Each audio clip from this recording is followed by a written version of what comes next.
Hey guys, welcome to episode 19 of DIY Mixers Crew. How y'all doing today, guys? Pretty good. How's everybody? Awesome. Buddy, Hey. welcome to the show. Okay, so real quick, we got a lot of stuff to cover today, man. We got a special guest on today, Gary Riddle. How are you doing today, buddy? Well, wonderful. Now I'm on with you guys. Awesome. We're gonna be talking a bunch of stuff today with him about mixing, about his DIY mixing career, about how he transitioned into being a manufacturer for a long time. He was the owner of Mr. Good Vapes. Also, we're bringing back Kris today because we want to talk about some of his recipes that we missed last week. He's been working on a pink lemonade sugar cookie that we're going to discuss later on in the show. So, if you guys have any questions in the chat today, please make sure you put at DIY Mixers Crew so we know that you're asking questions to us or Gary or, anybody out there on the panel. But so real quick, why don't you introduce yourself, Gary, to a lot of the newer mixers out there in the community. They're kind of wondering who you are. We, of course, know who you are. That's one of the reasons why we decided to bring you on a show today to discuss a little bit about what you do and where you come from. We know you come from a strong DIY background before you went into the commercial scene. So, give us a little lowdown on what's going on with you, man. Well, all right. It's like going back years now, but okay. So hey, that's okay, man. Yeah. All right. Well, the way that I got started in this, I mean, I can go through the whole story, how vaping saved my life and all that. But, I was again, very simply, pack and a half a day smoker. I quit using V2 cigarettes. How I got into DIY was those little V2 things. They always came dry, and I was broke at the time. And I always had, I was trying to figure out how to refill them. That's how the whole e-liquid thing and e-liquid creation started for me. 2011, 2012, actually, we had I was introduced to Vape Revolution, which is CJ's the owner of that. He offered us a chance to produce e-liquids. We didn't even have anything really to offer. The only one that I had in mind was actually, the first one was just Karma Cream, which is just basically peaches and cream. That's how the line started. We essentially had to learn how to mix, and we mixed everything as we went. And that's how I got into DIY, because we were making up formulas and concepts that weren't even out yet in 2012. Everything was very basic. I mean, at the time, I think the most revolutionary flavor was, I think, Grant's custard. Remember? Yeah. From Europe, the UK. Yeah, I know that. Yeah. See, so, and so that's how I got into the scene. After a while, I have 12 e-liquids in my line. I started, when stuff like the main market started to sort of take a little shift, I started mixing for other companies, and my mixing partner is Randy Fair from Poet. And we essentially, people will contract myself and Randy, and we will mix flavors for a lot of major brands.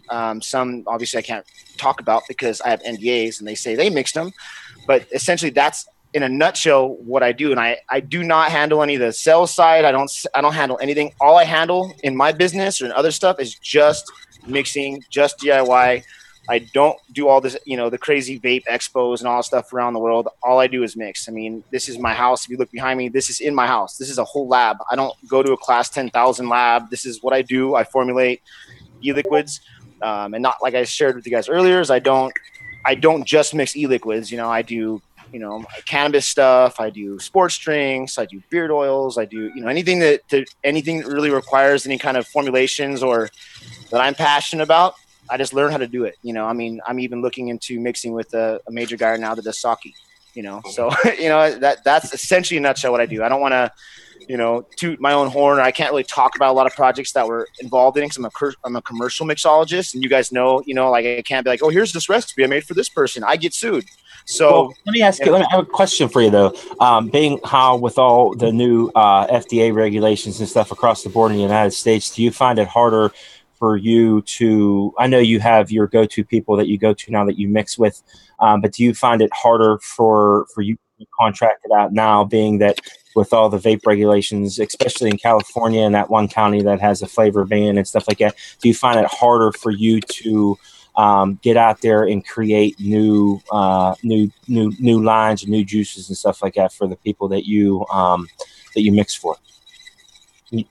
I mean, I can get deeper into that, but I for a while, I say like 4 months ago, like I'd probably tell you that it was going to be downhill, for me. But it's actually sped up for me lately. And it's not only because a lot of people have registered stuff and, I'm still, they have recipes. I'm still tinkering with some of them and dialing them in. But in Europe, Mexico, there's other countries in China that are asking these guys to create formulas for them, because no matter what, U.S. juice is the best juice, in the world compared to in people's eyes, when you ship it out to places. I mean, I think in Australia, they're paying, like I was paying $60 for a bottle of Good Vape, US dollars. It's only $19.99 out here, so, but I'm also venturing in to cover my butt because I don't have the greatest like vision of creating new e-liquids in California or anything like that. I'm also venturing to do cannabis stuff, so I've been doing that. I already been on High Times before. So, yes, as a formulator for e-liquids, yes, it's very difficult, but the cool thing that sort of got me into the DIY thing again is the fact that in Europe, that's what I was going to ask you. From you being in a commercial standpoint, what brought you back to the DIY scene? And this is a great question because in Europe, my stuff is being sold as like it's straight extract anyway. The ad shots. Mm-hmm. So I'm already.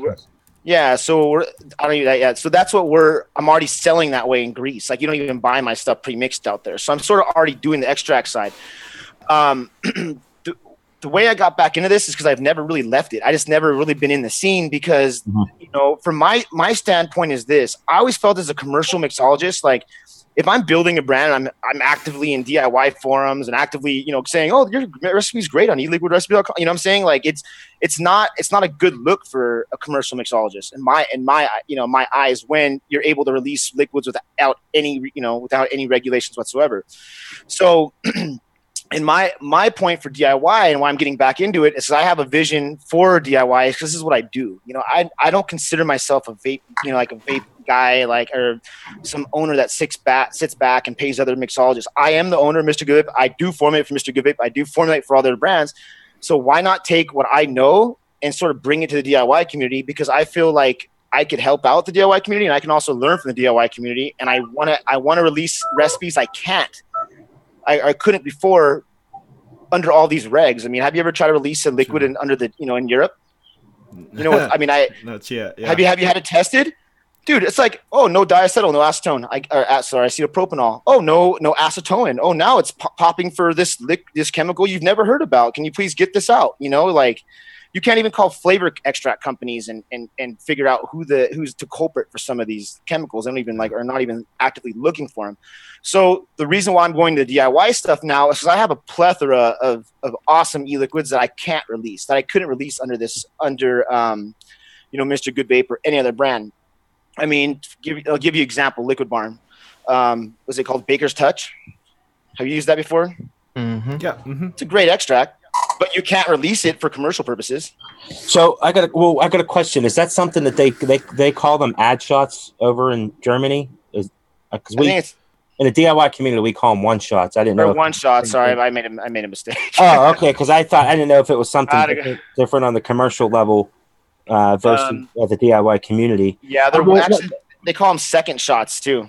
Or second vapes. They call them second vapes in Europe too. Second vapes. Okay. Is that something that they call them over there in Portugal, Lewis? Never heard. No, only one shot. Well, okay. So being that you are back in the DIY scene, we really appreciate your input on a lot of the stuff that you're bringing to the table to us mixers, especially like newcomers. And that's one of the reasons why I decided to have you on the show, was because I wanted to ask you, some people out there, like especially new guys, as us being seasoned vapors, we know who you are, we know where you came from and stuff like that. But some of the new guys out there are like, who's this Gary dude that's popping up in the DOD network and the Facebook groups and, talking about recipes, this, that, and the other. I think that they're getting the wrong impression about you. And we just want to clear that up as far as, you're not here to like steal anybody's recipes or, you're just here because you want to get back to your grassroots and you want to, get back into the DIY scene. Now, before you answer that question, another question I have for you. I think when we talked offline, you said that you didn't use you don't go on ELR, do this, do that, and do any of that stuff. Are you going to be in the near future publishing any of your recipes on, like, say, all the flavors or ELR for us to critique and talk about in the near future? Yeah, and that's for me, that's my idea. I actually don't. It's weird, the DIY stuff, is I feel like, to be a part of a DIY group, you should be trying to learn, rather than just take, a lot of other recipes that are out there. And I will give recipes out there, but I'm actually looking for, to work with people individually, in collaborations. Like, for instance, I talked to Wayne last week. He wants to work on a recipe together, and we'll release that to the DIY community. You know what I'm saying? Yeah. I do have a grip of recipes that, I could go through and release, just like you guys asked, maybe have a recipe ready. I wrote one this morning. I'll go ahead and share that with you guys. And if that's what you want, I'm down to share recipes. But my main goal for the DIY, jumping back in the DIY scene, is because I don't want the sort of the DIY scene to get what's happening with the vape scene, because dude, that'll never happen. I don't think. But no, see, you got to figure. I said the same thing back in 2012 when everybody was trying to be innovative with the recipes, and all of a sudden now it's like, wow, what the hell, like everything went to crap. Everything was based on branding, not taste. Like nobody really rated recipe. Nobody's like, oh, this is a 4-star or 5-star liquid or a 2-star. Everybody's like, oh, I like the brand's 5 stars. How do you know it's good? So. When my idea for when I'm talking to you, and I have a lot of connections when it comes to extract companies, like I said, Flavor Art, Capella, like I'm working on stuff for you guys, for the DIY community with these major companies. And I'm also like, I'm not here to take recipes or anything like that. I actually my goal is to maybe make another income outlet for the actual DIY guys with my connections, working with sort of, the platform that is sort of being used by other companies, but yeah, not to interrupt you, but that's one of the things that I think that, hey, everybody likes money. That's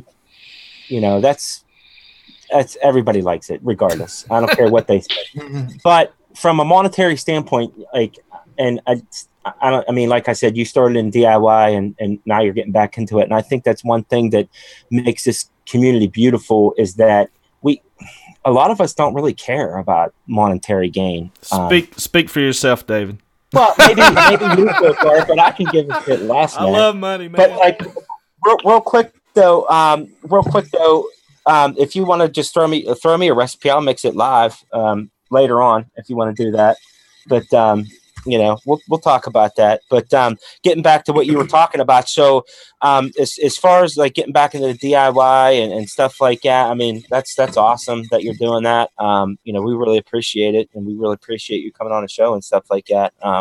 Any other subjects that you want to touch on, before we, And I'll tell you this: the reason I even jumped on the DIY was funny because I was on my Facebook, my personal page, and it's like, we recommend you join this group, and it was DIY or die, and I was like, okay, I'll check it out. And I looked at it, and that's how I actually got into it again. I wasn't actively looking. It was weird because I wanted to check out the group because I was curious about it, and then I read all the reviews, right, and the comments and the posts from people, and like it was generally from really great people that are starting and people that are advanced, and they're like working together. Of course, you have forum guys like the people that are out there to have fun and comment weird stuff, but when I went on there, I don't know if you read my initial post. I didn't say, hey, I'm here to pump good vape or anything like that. I said, here, I'm here to help, I'm here to, my name is this, Gary Riddle, this is my lab. If you have any questions, whatever, I'm here. I didn't plug anything. And it was crazy because the group actually embraced me. Fast, and I was getting messages from people, hey, can you help me out with this? Or I'm building a lab, can you help me with this? Or I have a recipe. Can you look over it? And I've actually been saying, yes, here, let me go look at it. Let me check it out. And I've been helping people. And it's, to me, vaping has never been about what the images and you see today. Like I totally disapprove of, what the face of commercial e-liquid is now, and, it is about helping people originally, like I said, with getting people off cigarettes. And I think the DIY group to me is an amazing community, and I'm actually willing to help as many people as possible, and hopefully work with you guys more often and learn and become a part of the group. And even if there's zero monetary gain, I'm 100% okay with that because I'm fine. Wayne's group is the DoD group, so yeah. Yeah, that's tight community over there. Yeah, we are everywhere. Like the thing about that's another wonderful thing about DIY mixing that has evolved over the past few years that is that we all get along. I mean, there are some haters out there in the community, but as far as like all the groups with Mixed Life, Wayne, us, like even Emmy and her show Noted. I mean, that's part of the DoD network, ID10T, all those extraordinary mixers over and that crew.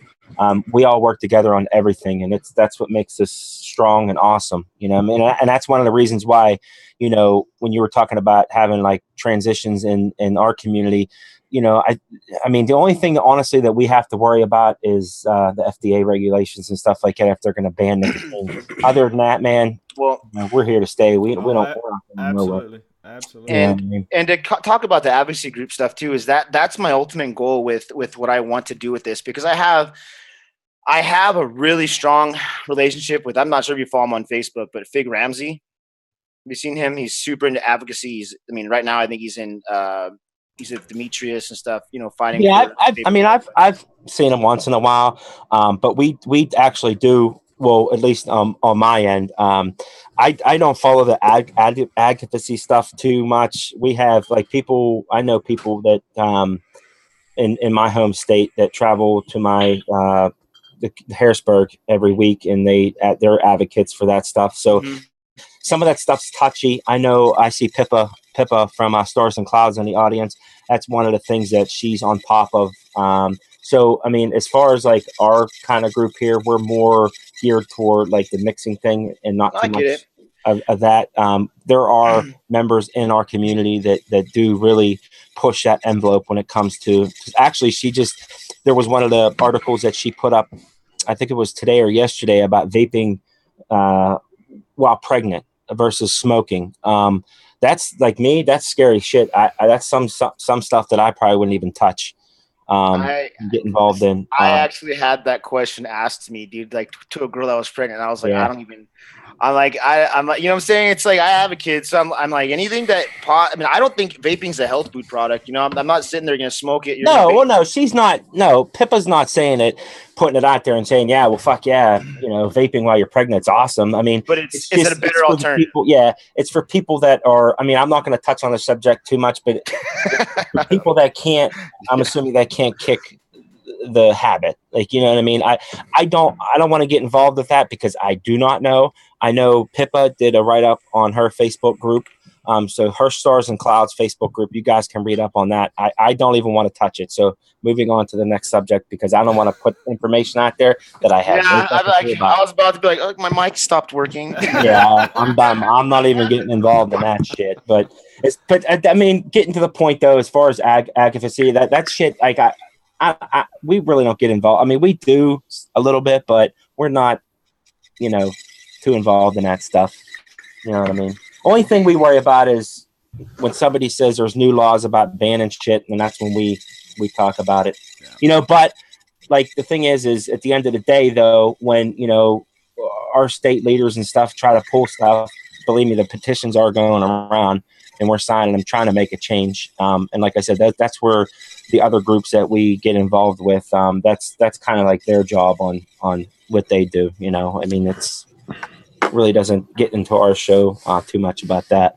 But I know you deal with a lot of flavors, but I know earlier in your career in mixing, you weren't too heavy into tobaccos. It was more of like a dessert, fruity, sweet type vapes, like with Mr. Good vapes and stuff like that. Now, since you have, I guess, grown as a mixer for the commercial community, like the commercial business, do you get into tobaccos now, or is that something that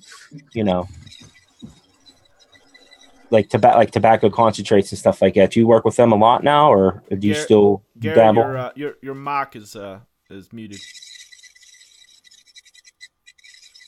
No sound. Nope. We can't hear you, Gary. Sorry for the dead air, guys. He's having some microphone. We had you there for a second. I think it's working now. But anyhow, the question I had for you, Gare, was if you are dabbling in some tobaccos, because I know early on in your mixing career commercially, that was something that your juice line was pretty much just like bakeries, fruits, and stuff like that. Have you transitioned further into like tobaccos? Still can't hear you. Nope. Can't hear you, Gary. That's okay. Are you muted? He might be muted. Are you either muted or He's either. muted. Can you hear me right now? Yeah. Yeah. Good enough. Whatever. Okay. Those headsets go fast. I know. Let me do Okay. So what I do? Yes, I actually do tobaccos. For my personal line, for Good Vape, I didn't really do tobaccos just because it was not my style for Good Vape. I'm going to release a tobacco that's already registered, ready to go. I'm converting my old Pistachio Man into a nutty tobacco. If you followed my Mr. Good Vape page, I'm starting to put more of my contract work on there. And so I just sent 3 tobacco e-liquids to Greece, actually to Germany, for release out there. Off the top of my head, I did honey,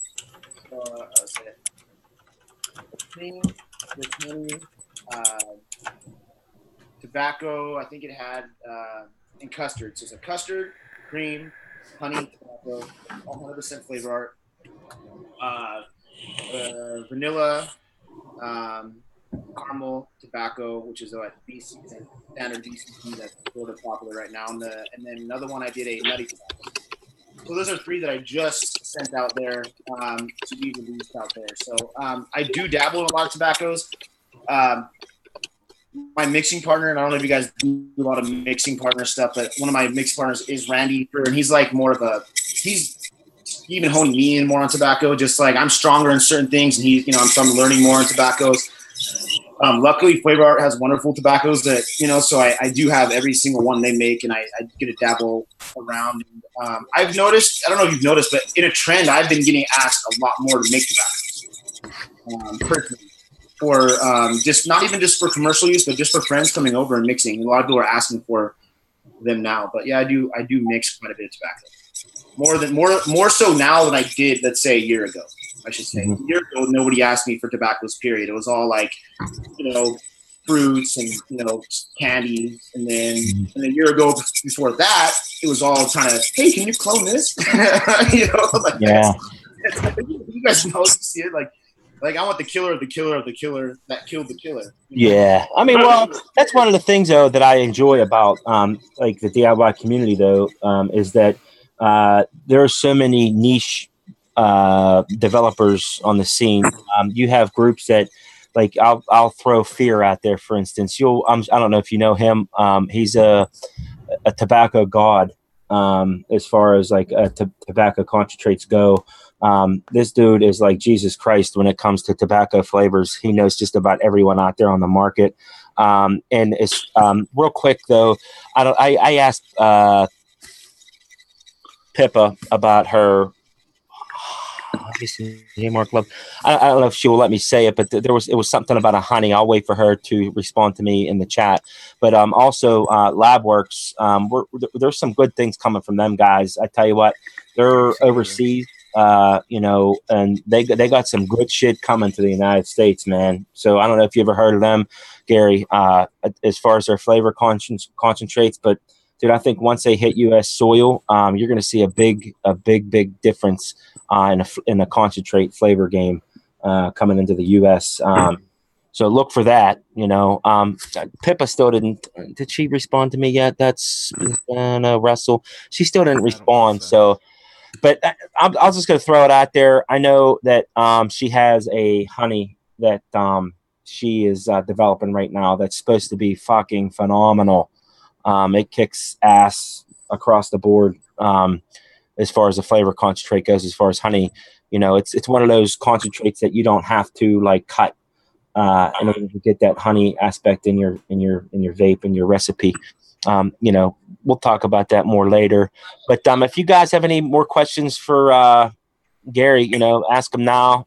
we're going to move on to other things. But I really appreciate you coming on, Gary, today and setting the record straight for those guys in the DIY community about who you are and where you came from. And I think it's pretty awesome that, you are sticking to your grassroots as a mixer and coming back to where you actually came from and kind of giving the community that sense that, just because you're a contracted or you was a commercial mixer or you still are a contracted mixer, that you still can't think about where you came from and bring that knowledge back to us. And we can use it, you know what I mean? But we always learn from each other. So, it's, no restriction. Yeah. I mean, there's a lot of stuff that, that you've learned across the way. And then, there's probably some stuff that, since you've been out of the loop in the DIY community, that, might surprise you from a standpoint on how far we came since you were absent. Like, you know what I mean? So, I think it's going to be a good time. We're going to have some fun, you know what I mean? And like I said, look for some good things, man, from LabWorks.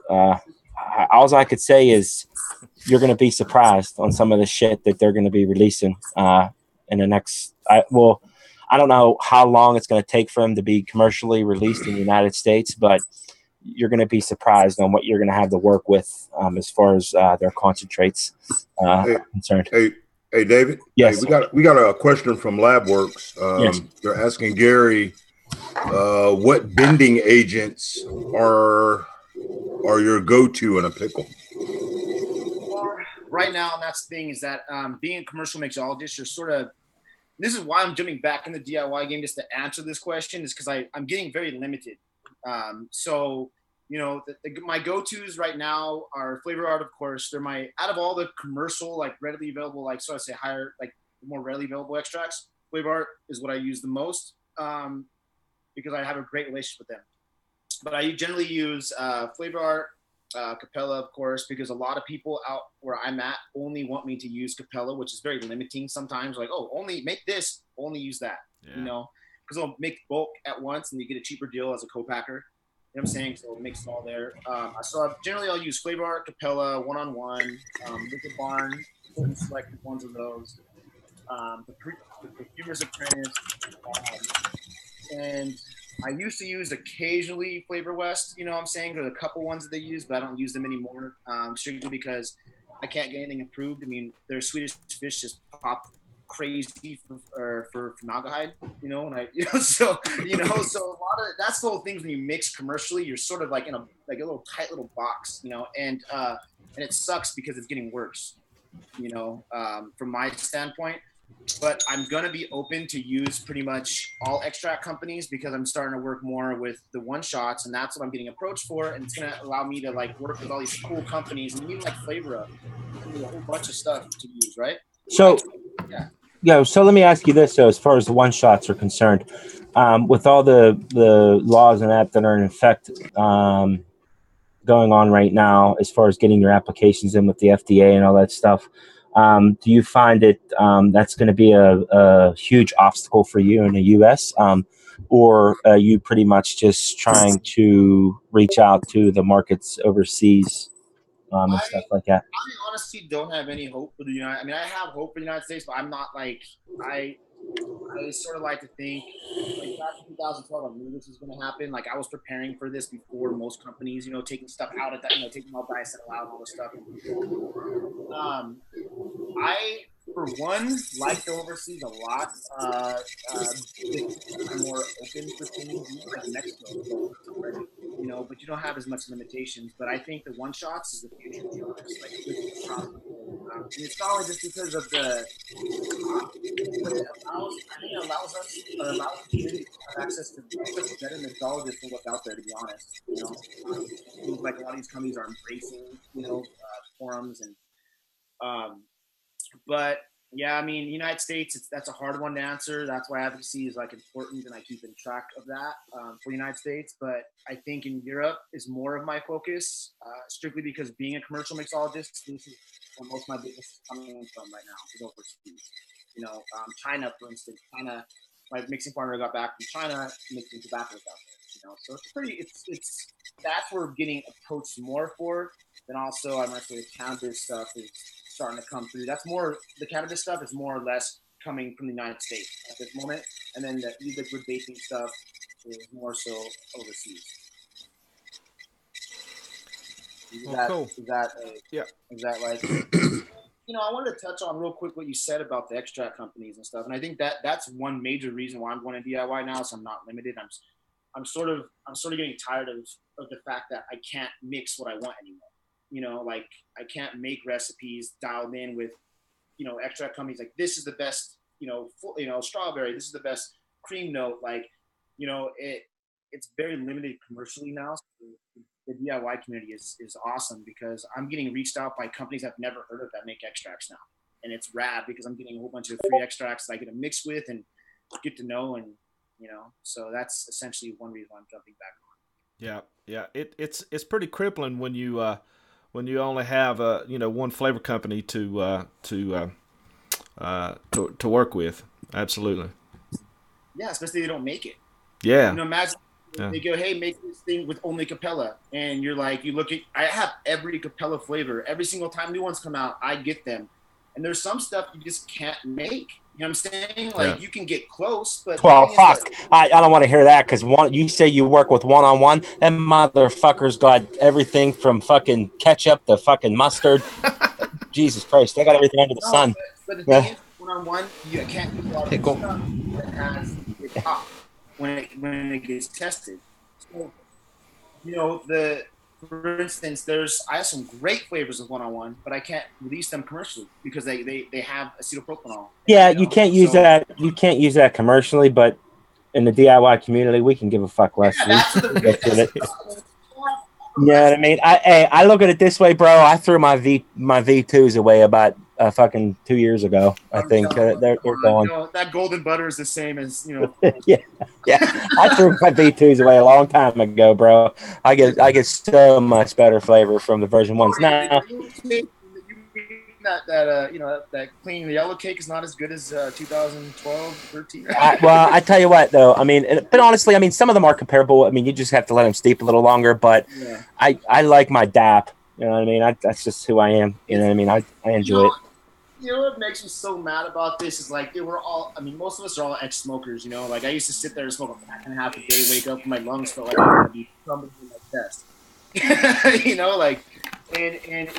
it's the fact is that no matter what, I feel like this is the best alternative out there. And I mean, I think we should be able to mix what we want, and I think we should have the freedoms to make what we want to grow. You know what I'm saying? So, I get why commercially they're going this route because they're trying to limit us and pretty much they want to limit us. I don't know what to say. It's a touchy subject, and I don't like it. Well, hey Gary, man, it's been fun talking to you. We're gonna have to move on to Kris here now. We're running pretty late here, but man, it's been awesome talking to you, and I look forward to really working with you more and in the DIY community. And I appreciate you coming on today, man. Let's all put some recipes together. I'm down to collaborate. I mean, that's the most fun part about this whole industry now, on this side that I like. So it's really cool. Sounds cool, man. Sounds cool. Cool. Thank you. I might just get knocked. You can, or just sit in the background. You can stay if you like. It's that's fine. Stay as long as you want. Yeah, absolutely. So Kris, it was a pity that your mic was kind of low because some guys are complaining in the chat that so even for me it's sometimes hard to listen to you. Yeah, it was. But anyhow, it was great. Yeah, it was a little low. Yeah. It's just because his headset stopped working. Yeah. It's all good though. It's all good. So Kris, I think David was wanting to talk to you. Well, all of us were about some of your recipes that you've been working on. I think one was pink lemonade cookie. Yeah, that's one of my unreleased recipes. But is it? Oh, okay. Well, first of all, real quick before we move on to Kris, I don't know if we introduced you to Kris. Gary, this is Kris. He's actually an excellent mixer. He actually is heavy into the DoD network. He's moderator for Wayne on his show. So, that's Kris and that's Gary. But go ahead. Yeah, we were wondering about your we kind of we're pushing up way over time last week, and we wanted to talk about some of your recipes, but we just had to end the show because it was going on forever. But Right. it was the pink lemonade sugar cookie that you're developing right now, and it's kind of interesting to me because you said that's one of your favorite profiles is cookie, and you said you wanted to incorporate a pink lemonade or a pink lemonade with a cookie. I think you said you mixed, if I remember correctly, you mixed two juices together. Yeah. Yeah, that's what it was. Okay. Sugar cookies and cream from Kris DVR and Verve's pink lemonade. Yeah. Yeah, I dripped one on top of the other on accident, really. Well, because I always switch flavors 3 times a day. Yeah. And yeah, with those two mixtures were just amazing together. Mm-hmm. And that's where I got the idea from. So I think going back to last week, we were talking about your favorite sugar cookie was it Capella's?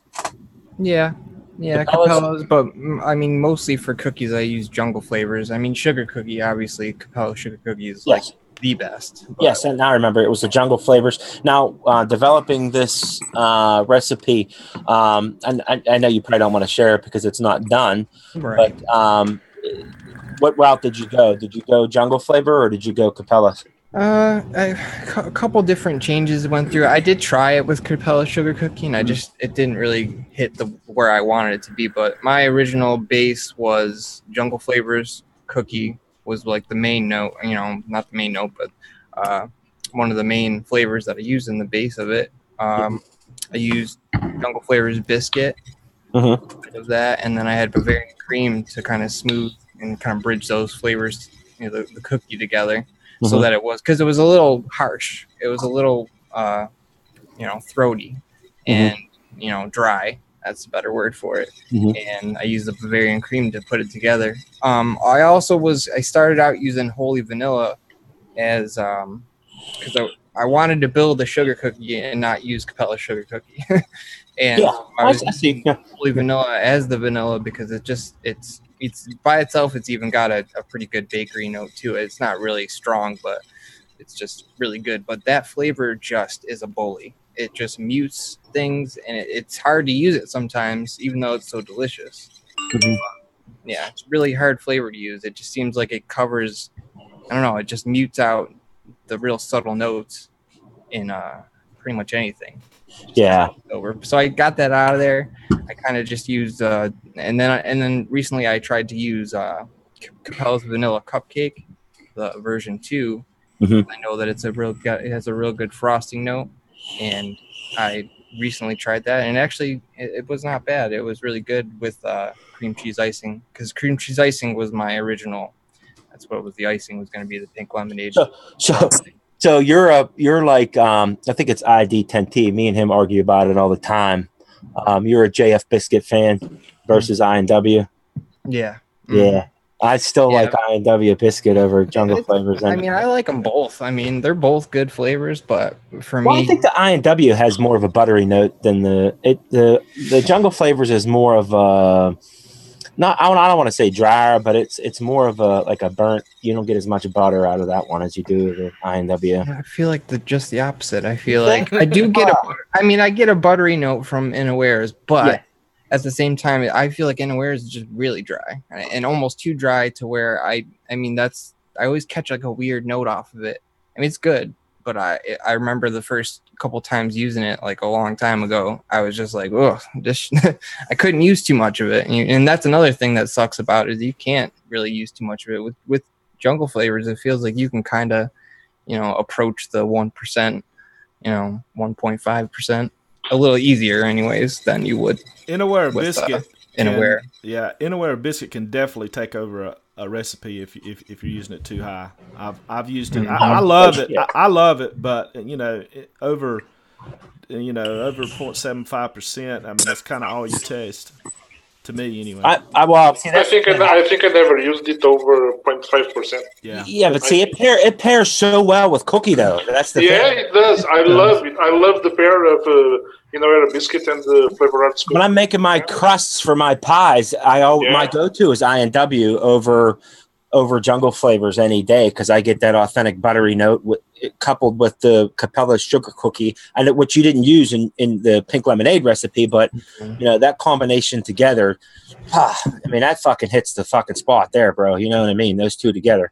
Yeah. I tried it, but when I was doing this, I was trying to make more of and I just noticed that Shindo said Jungle Flavors is brown and Innowares is blonde. I totally agree with that. I mean, it's like because I didn't want to exactly make like a warm sugar cookie like you see on the like when you think of Capella sugar cookie, that's what you think of as warm. Tried a small percentage of Nona cake by Flavor Art, like tiny bit. Yeah, but it's got lemon and I get anise. Well, I want to say anise because Pippa always jacks me off because I say anus, but I don't. She says that. She says that our what do you want to call it? Our accents are fucking horrible. But he says we say anus. But I get anise and I get I don't get the lemon, but some people do get lemon from that. And I think that heaviness with that, I mean, you'll get that cake aspect of it. If you do use it at a tiny percentage, though, I mean, you might get that cake note that you're looking for. But I did try something similar. I used Flavor West yellow cake. I tried to add that into there and try and see if it would, increase the bakery element a little bit. And I mean, it was all right, but that's what also brought me to Vanilla Cupcake by Capella, because I tried that and I was like, and I figured because of the frosting element and still, I mean, there's still a cupcake element to it, that, and it did, it was sat right up next with the cookie and it seemed to make the cookie more realistic of a warm regular cookie, not a sugar cookie exactly, but it seemed to help it a lot. It really increased the bready element of it. That's what Yeah. My problem is the pink lemonade aspect. I can't seem to. I mean, it mostly is just lemonade. It's not so much pink lemonade. I tried to increase the strawberry and the raspberry, but I didn't want to. I'm using sweet raspberry from TFA, and only a little tiny bit of it because I don't really like the raspberry that much. So, raspberry is just not a flavor I enjoy. I get a lot of candy from any raspberry, like taffy. Exactly. It's like waxy. Every fucking raspberry that I ever tried. What lemons are you using? I have problems with a lot of lemons. Favora lemonade. Yeah. And I started out using Flavor West, like natural lemonade. Yes. That's one of my favorites. I mean, I like LA lemonade because that was Verve's original recipe was with LA, and I don't know. I just don't. There's something about that I don't care for very much. It's just it's too sweet or something like that. I don't know. It's just everybody like loves it, but I don't know. I will release it, Emily. Well, it's honestly, really the only lemon that I love is the FA's lemon Sicily. That's it. That's the only one for me. That is good. Every other one that I've tried. Love that. This week I'm receiving a new flavor from Innowares. Yes, it's called Juicy Lemon. I think I have that one, but I've never tried. I think I flavored. No, it's a new flavor from them. You sure? Because I swear I have. They state in their site it's new. It's a new flavor, and I ordered it. I hope I'll receive it this week. Then I'm thinking of, I think it's Capella's. I have lemon. I think lemon and something else. I forget what the fuck it is. But go ahead, Lewis. I'm sorry. No, I think you were talking about one you told about, I think 2 weeks ago, which was Innowares lemon mix. Yes, that's a good one. No, but that's not what I'm talking about. They state in their site it's a new flavor. Oh, okay. It's called Juicy Lemon. Yeah. But I haven't received it yet. I'll let you know. What company was that? You said Juicy Lemon? Innowares. I&W. Anywhere. Yeah. Now, it's being that in the commercial, you guys don't really fuck with the higher priced concentrates I mean, they say Flavor Art's higher price, and I say Flavor. They like flip out about that. So No, I mean they are as far as price line with other ones, but Flavora and INW are far exceed Capella and Flavor. Well, you know, Flavor Art could be expensive, but as you can use it at a lower percentage, Correct. It becomes cheaper. Yeah, I guess how you use it in the mix. So, Kris, Usually, what else you working on, bro? Like besides that pink lemonade cookie that you're busting out. I've got some recipes pulled up here of his. If y'all want to take a Oh look yeah, at them. speaking of that, speaking of that, I know you got recipes you want to pull up from him. Yeah, we're gonna try to talk about our challenge that we had last week. Also, we're gonna try to fit that in. We can go over about 10 minutes. We had the cocoa custard. I know Emmy is in the chat. We're gonna bust out one probably today or tomorrow. I will post that on the Facebook group. We just got to come up with a profile that we're gonna do. And Emmy, I'm calling you out now. I want you in this challenge. I want you to mix something up for us so we can, get this more exciting. We have David, like 4 countries involved. Yes. David, please, no chocolate this time. No, I know. I was thinking about that last night. I'm like, you know what? I'm not going to do a chocolate.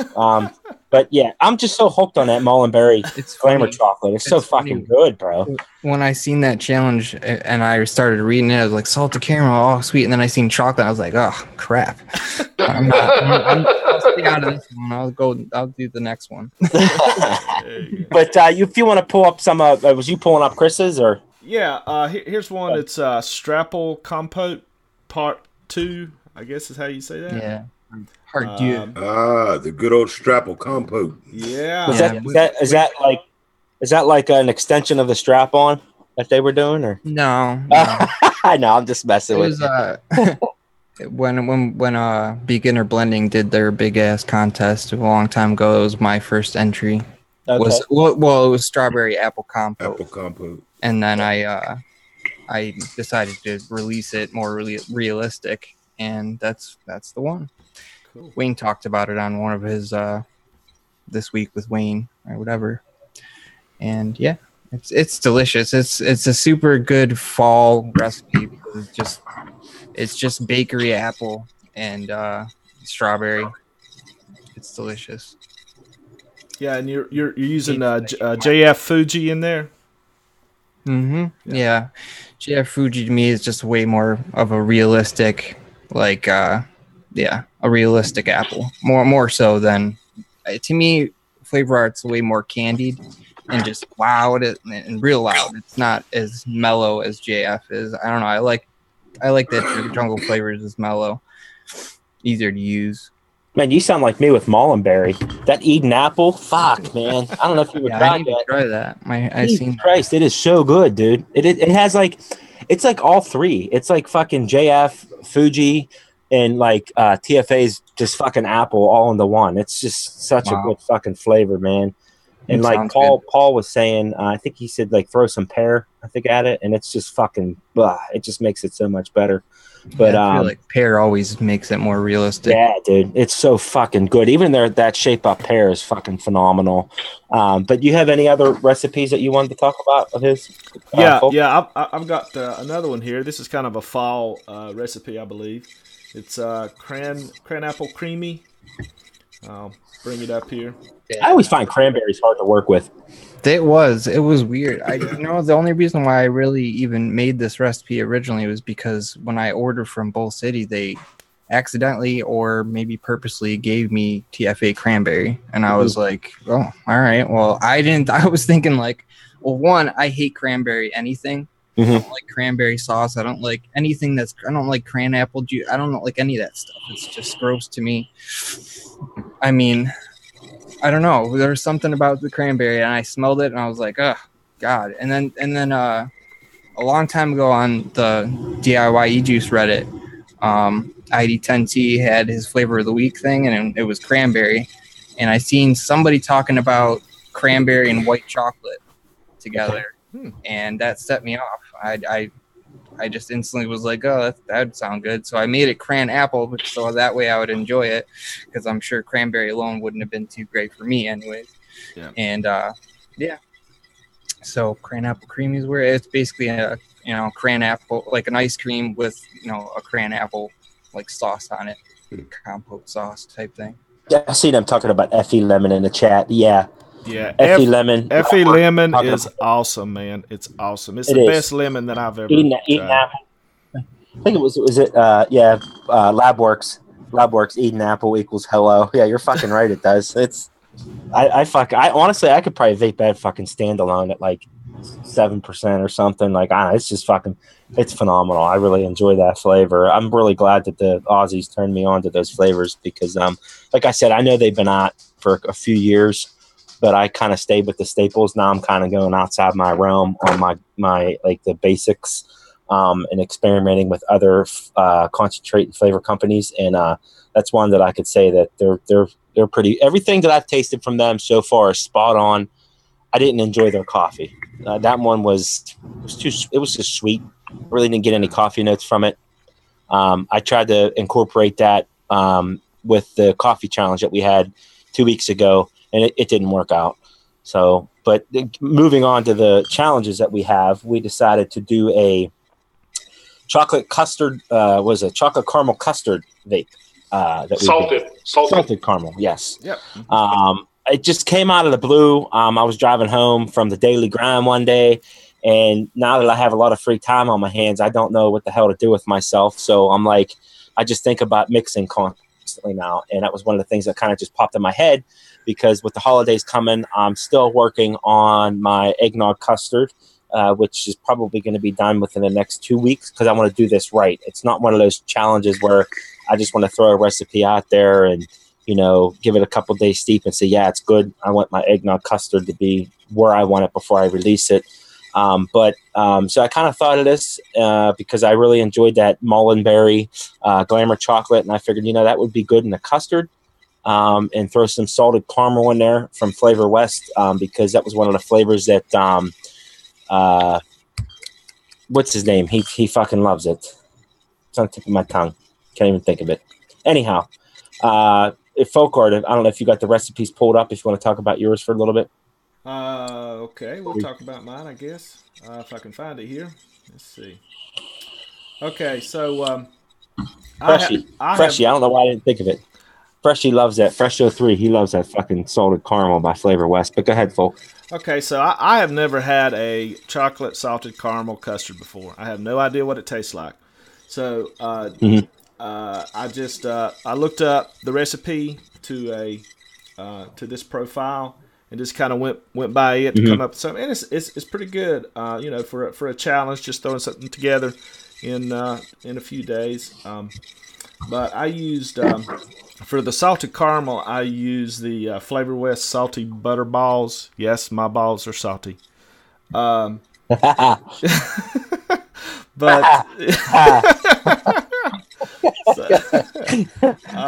so yeah, you have to show them. No. No, we'll get kicked Y'all don't off want to fucking see YouTube. that. Trust me. And I use the HS Australian chocolate in combination with FA cookie with some Bavarian cream. That's kind of the FA cookie, a chocolate. I have been using TPA double chocolate clear, but I know Lewis hates that. So I've started using the. It's too dry, dude. It's fucking dry. It's good, but it's dry. But for fucking taking a scoop of cocoa powder out of a Hershey's thing. But for a Oreo cookie type cookie, it's perfect, I think. But because Oreo cookies, if you don't have milk with Oreo cookies, not to interrupt you, it's dry. They're fucking dry. Exactly. Exactly. But for that type of cookie, I think it works pretty well. But I use the HS Hanson's Australian chocolate for that with the Bavarian cream. That's kind of my go-to recipe for Oreo cookie. And then I use the Flavor West salty butter balls. And I didn't use much vanilla custard. I wanted to go heavier on the chocolates and the caramels. So there's my recipe. Y'all check it out. Pretty good. I never tried the salted balls. I never tried that concentrate. Yeah, it's pretty. I ordered it. It's very. It's got a lot of like brown sugar notes and things to it. So Yeah, my palate doesn't agree with brown sugar. It's very hard for me to work with that concentrate in a mix. I just get fucking burnt notes from it. I can't. It's hard for me to work with that with my palate. I can't. I can't use it too much. So sorry, Lewis, here is your recipe. If you want to talk about it for a little bit. Yeah, I can talk about it a little bit. Well, for the chocolate note, I went with chocolate fudge brownie, Capella's. It has some bakery, some cake note to it, but it's decent chocolate. For the salted caramel, of course I went it with the Flavor West, but I wish that Flavor West salted caramel had a more salty taste. So I used 2 drops of the saline solution. Mm-hmm. Then for the thanks to Shindo, I ordered Inoera's custard, and this custard is absolutely delicious. Thanks Shindo for that, and I went with that. Then for the creamy part, I went with buttercream and Bavarian cream.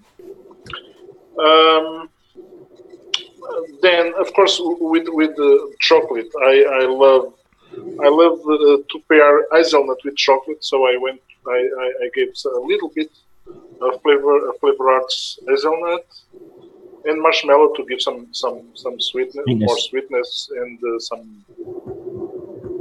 It's basically it. Unfortunately, I released the recipe with only 1 day steep. So because but it was very, very good right after the shake.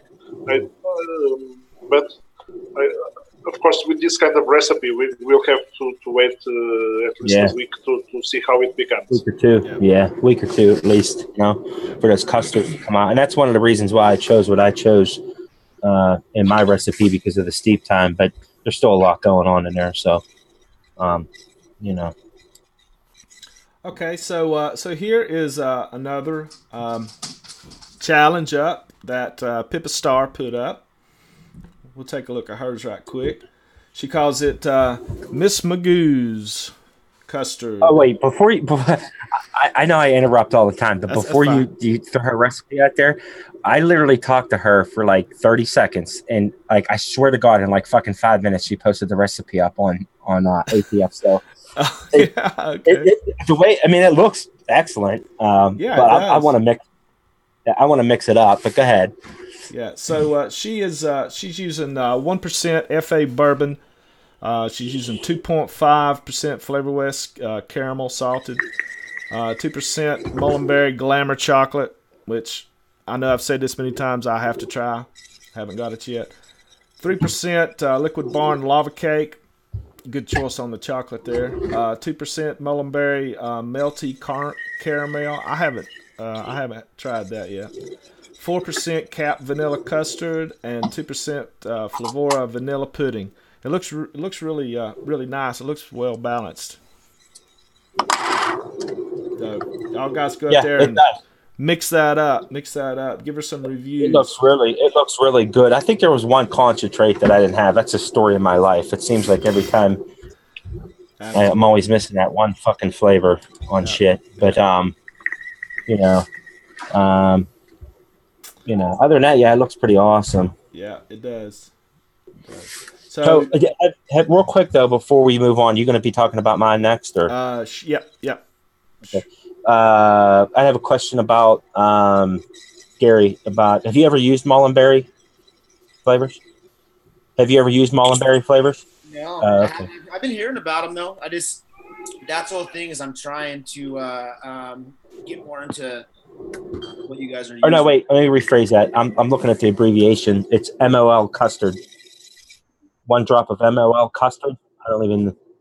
I generally, like I said, what I mix with is like I'm getting more into the DIY, the more like craft, I should say, you guys doing. But I generally have what I said was what I mixed with. I think it was like a bending question in a recipe about using drops of MOL, which I'm assuming it was the Mullenberry custard bends in a recipe of using drops of that. I might be wrong. Sorry about that. Whoever answered that question. Honestly, that came in on a PM. Huh? I use most of my recipes when it comes to like just like sort of evening stuff out or whatever. It's generally gonna be like small things of fresh cream for flavor art. I use a lot of lemon Sicily for my fruits. I use pretty much those are my two go-tos with a lot of the stuff, and then also custards. The custards I generally use would be flavor art custard. Yeah, Capella's on top in the DIY community. I could tell you that. I think it's one of the best custards out on the market. I mean, flavor art's okay in my opinion, but for me, dude, it's in a custard. Capella is it's for their vanillas and everything in it. I mean, you don't get that heavy egg note or anything, but I fucking love that. Have you tried the Inoeras? Yes, I have it. I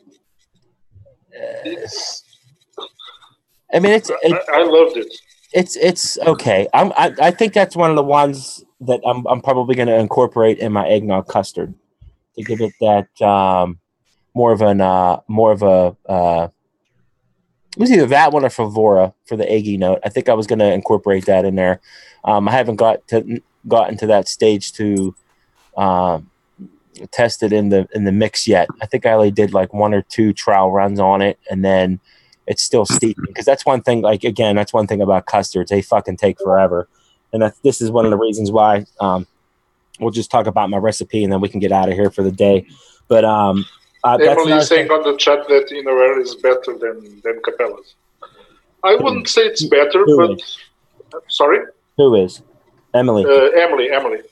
I don't bet. I use it in different situations, but now I'm using Inoera more and more, and I'm loving it. Yeah, I mean, I guess everybody has your go-tos. You know what I mean? Like Gary. Yeah, of course. Gary likes his FA. I like my Capella. You know, everybody has their favorites on what they like to use. Like for me, instance, I like lemon Sicily, but it fades like fuck. But people swear by FE lemon. You know what I mean? It's just and that's one of the good things about DIY is like you use what is great for you, and that's one of the things, Gary, that I love about DIY. Not in the frustration of being a commercial e-juice developer is that we mix stuff that we love. You know what I mean? We don't have to sit there and mix for fucking like 100,000 people. You know what I mean? But it's a hit or miss, That's the problem. Is imagine if you had to make a recipe and be like, yeah, you know what? A lot of people have to like this, and that's the stuff that I want to release personally. I can release that, and everybody can rip me to shreds, and I might love the recipe. You know what I'm saying? Yeah, I mean. I'm like, well, I like it. Yeah. And I think that's another thing too. That's one of the things. I mean, we could talk about that topic on another show about different devices on how to make the mix and stuff. And we've talked about it before. Yeah. We won't get involved in that because I'll go off on a tangent and be talking for about 3 fucking hours. David, a tangent. What? Yes. We have a question from Sub Vapes. They're asking us, what would you suggest for a cinnamon without apple mix? A cinnamon without cinnamon Ceylon, I think it is. Is it? Hold on. I have a couple cinnamons. Not too many. It depends. If it's only a touch cinnamon Danish swirl, Capellas.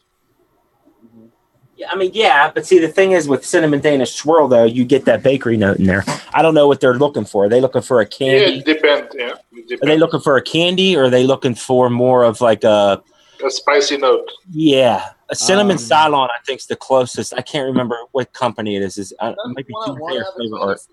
I can check. I have it up here. I bought it for something. I can't remember what the hell I bought it for. There's Cinnamon Spice by TFA. I think that might be what it is. Cinnamon Spice. And there's Cinnamon Ceylon. I can't remember. It's been so long since I've worked with either one of these. I think I was putting it in either a pie, or I was using this flavor to bend something. I fucking can't remember. It's been so long. Go mix up Toasted by Mr. Burgundy. That's a really good cinnamon vape. But yeah, this one, Cinnamon Spice, now that I kind of remember, it's kind of like Red Hots, but I think if you use it like at a lower percentage, you might be able to get away with that cinnamon note in there. But like I said, it all depends on what that mixer is trying to accomplish. If they want the bakery, one-on-one, if they want that bakery aspect of it, yeah, your cinnamon Danish swirl is the way to go. Absolutely. And you can use it at lower percentage, probably if you just want that cinnamon note. And you see, that's the thing with cinnamon Danish swirl. For me, it has to be in some sort of bakery vape because it can take over a mix. You can try to get that cinnamon note out of there at a super low percentage. I'd go with 0.5%. Yeah, that or 0.25 just to get that cinnamon, because that bakery note's going to be really hard to cover up. But as far as an authentic cinnamon, Capella's does have that really great cinnamon flavor. You could try TFA cinnamon spice, or you could try cinnamon Cylon. I think that might be the flavor art one. I can't remember. Hey, David, I think what they're asking for is maybe on the next challenge a cinnamon mix. Oh, yeah, fuck. Yeah, we could do that. I mean, that's not a problem. I think that's what he was asking. Oh. Yeah, we could put cinnamon in anything you want. It don't matter.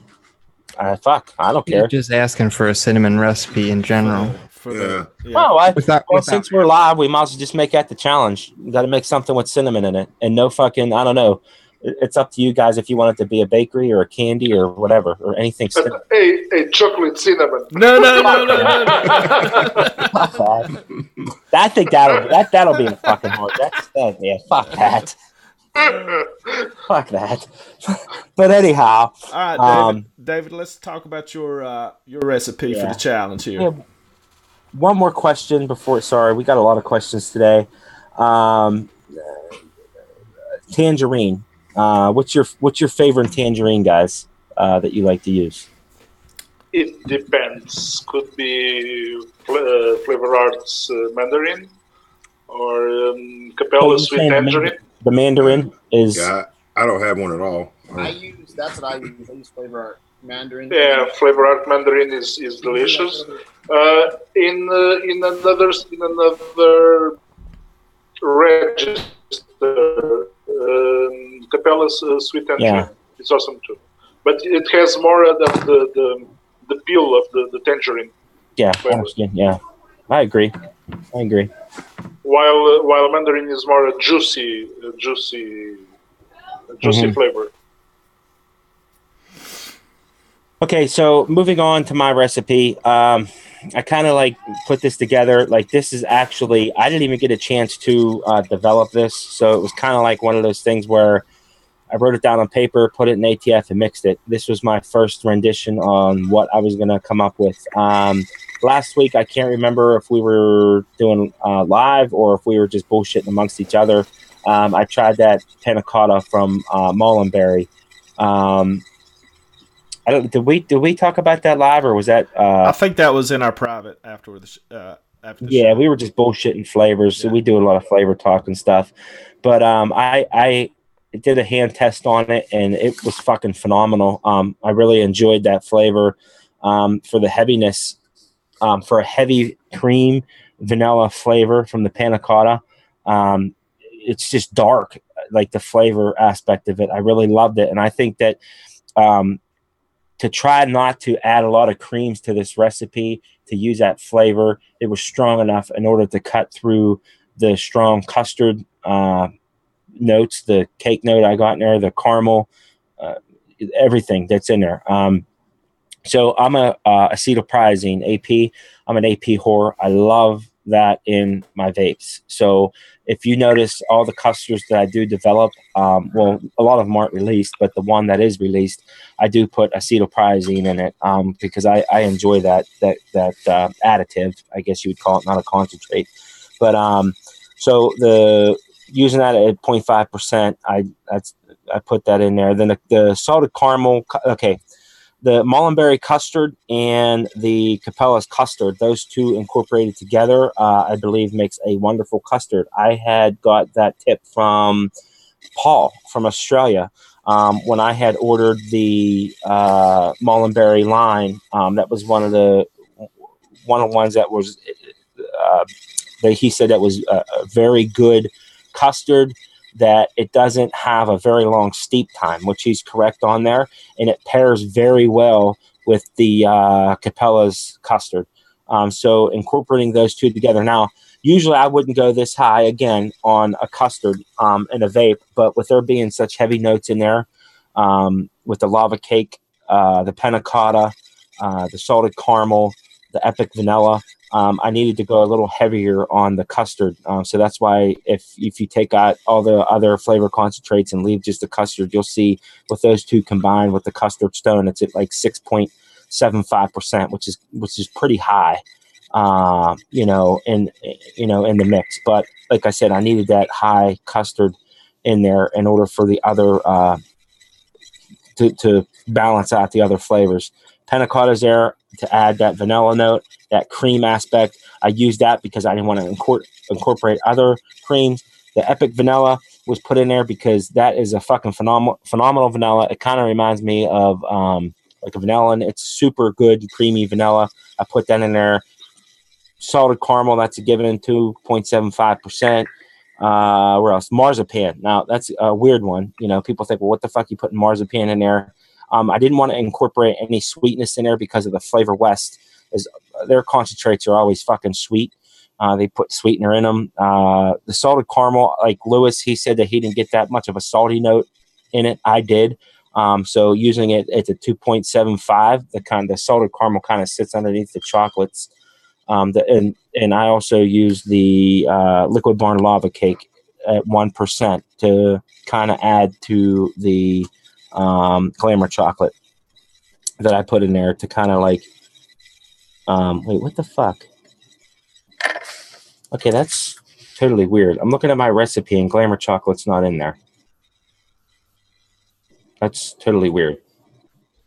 Oh, okay. Well, Glamour chocolate is in there, guys. I apologize for the 700 people that read my recipe on ATF.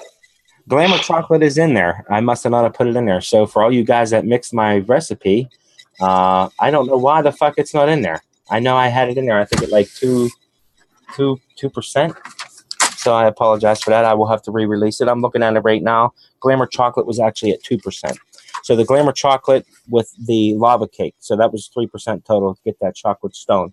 So I apologize for that, guys, on the Glamour chocolate. Or maybe I didn't. I don't know. Maybe I decided to take the Glamour chocolate out. I can't remember. But anyhow, that's my recipe. Take it as it is. I'm going to add it right now just to be safe because I don't know. Go ahead. Mm-hmm.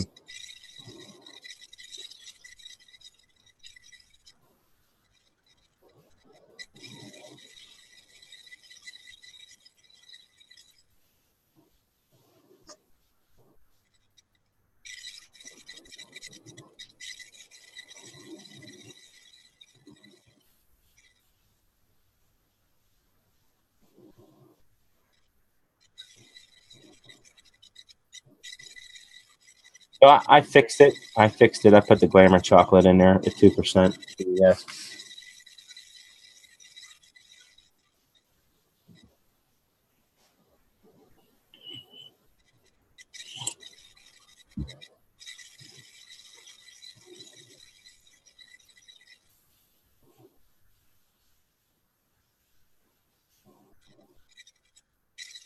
And they can't hear you.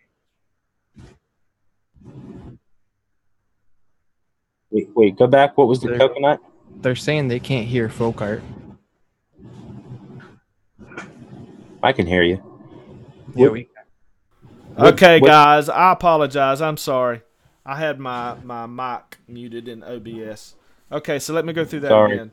So it's 0.5% Flavora Butterscotch, 3% Flavor West Caramel Salted, 1.5% Inawera Creme Brulee, 1.5% Inawera Custard, 0.75% Flavora Milk Chocolate, 0.25% Flavora Sweet Coconut, and 3% TPA Vanilla Custard.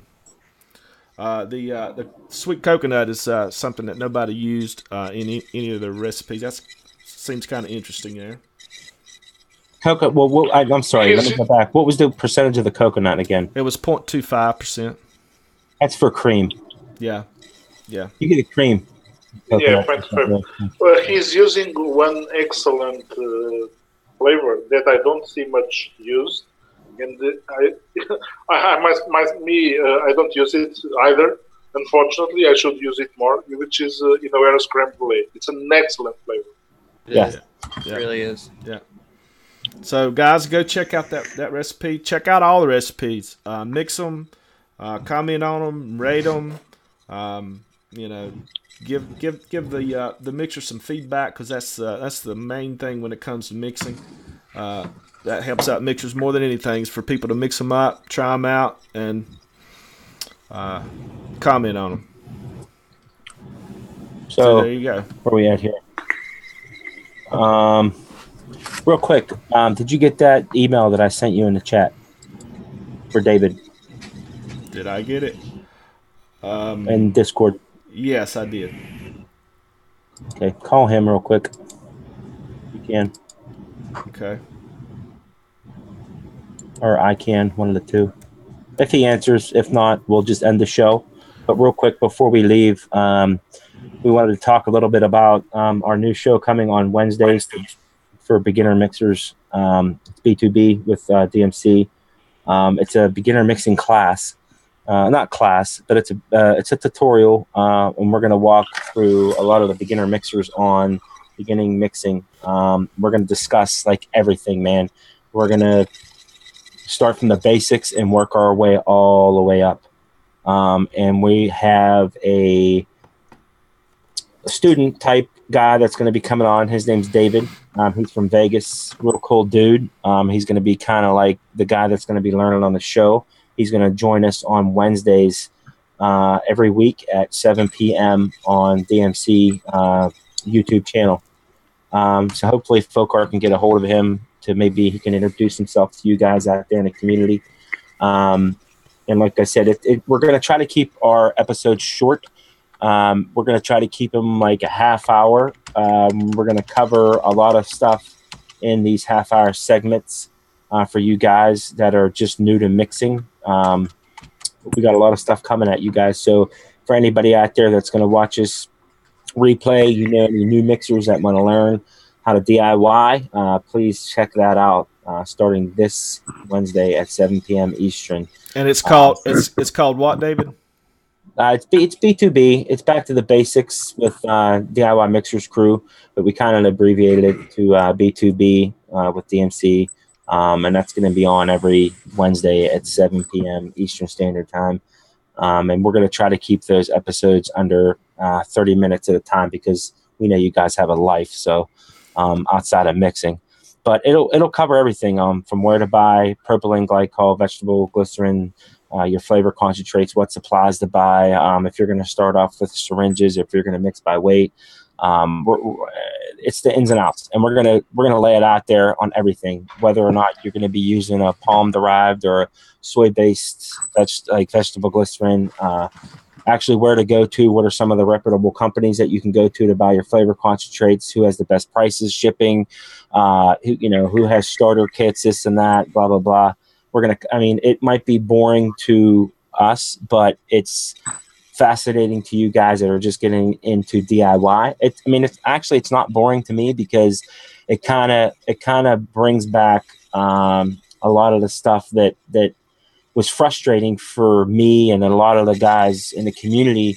They had nowhere to go to really ask those questions on where to go to get started, and to help them save a lot of money from buying commercial juice. No offense, Gary. That's just the way DIY is. We don't feel that there's a reason out there that somebody should spend $30, $24, $20 on a 30 ml bottle of juice when you can make it for 30 cents. And I think that's one of the reasons why people that are trying to get off, like people that are off of cigarettes and then move into commercial juice, they kind of get to that. And I think that's what brings them to the DIY community, is because they feel that, Jesus Christ, I'm spending more money on juice than I used to spend on cigarettes. So it kind of gets them interested in the DIY thing, but it kind of scares them because they don't know where to turn. They don't know how to start. They don't know what nicotine is. They don't know how dangerous nicotine is. They feel that they're scared if they, get nicotine on them, they're going to fucking die or go to the hospital. But, those are some of the topics that we're going to talk about and walk new mixers through every week.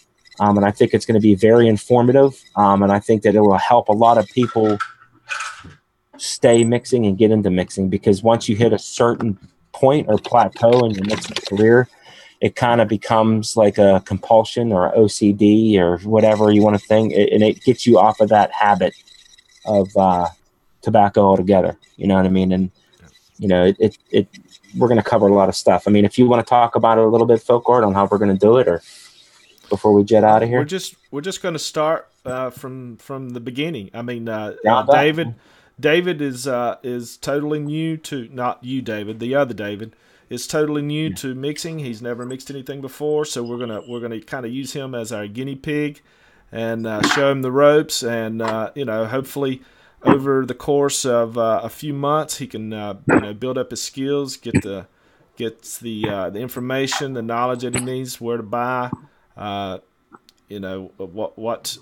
flavorings pair well together, and by the end of a few months maybe he can come up with a couple really nice all-day vapes of his own. Yes, and that's another thing too. We're working really hard right now with some vendors out there commercially to see if we can get some stuff for you guys on a discount for you new mixers. We don't know if that's going to happen yet, but we're working on it. We're trying our best to reach out to a few of the bigger vendors out there that supply a lot of the DIY community to see if they can do something for us to give us a nice discount, for you guys that are just coming into the mixing scene. And also, there was another topic I wanted to touch before we jetted out of here. I don't know if you guys can remember it before we leave. It'll come to me as soon as we leave live today. I can't. Well, we'll talk about it next week then. How's that? Sure.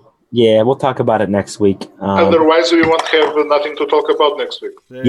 Another crazy show. I tell you what, Digital Drops, Graham, he's getting crazy with that Stopgap show with Skittles and that, man. Those guys are getting fucking out of control. Make sure you check those guys out. I know Emmy is in the chat there. Make sure you check out Noted. Those guys are awesome. They really get down and dirty. And they do a lot of flavor testing for you guys out there. So they got all the guesswork for you guys. Check them out, and make sure you check out Pippa, man. She's moving on up. I tell you what, the Aussies are coming on strong, man.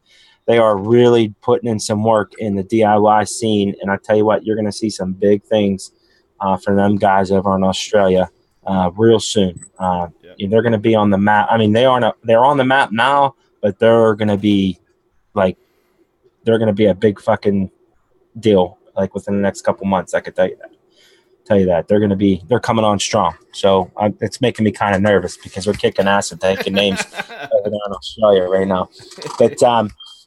But I mean, that's all we got today, guys. If you guys got any more quick questions before we jet out of here, I know this is the second week in a row we went over about a half hour. We apologize for that, but we had a lot of content to cover and we got more to come in. So other than that, I'm good. Gary, thanks for coming by, man. Chris, thanks. Yeah, thanks for coming, guys. Okay, Gary. Chris. Thank you. All right, you guys have a good rest of the weekend, man. Mix up some good recipes, share them on ATF or ELR. Don't forget to get out there and, rate those recipes because it makes us all better mixers. As always, make sure you check out www.liquidbarn.com. Use code MIXERSCREW, get 15% off your total order. You get free shipping over 50%. Go to Bull City Vapes, use code DMC6 or Bull City Flavors. I say that every friggin' week. Bull City Flavors, DMC6, and get 6% off your total order. You get free shipping over $75. Other than that, man, thanks, Chris, for coming on. Gary, you were freaking awesome, man. Thanks for coming on. You're more than welcome anytime on this show. Other than that, that's all I got. I'll see you guys next week. All right. See you. Bye-bye.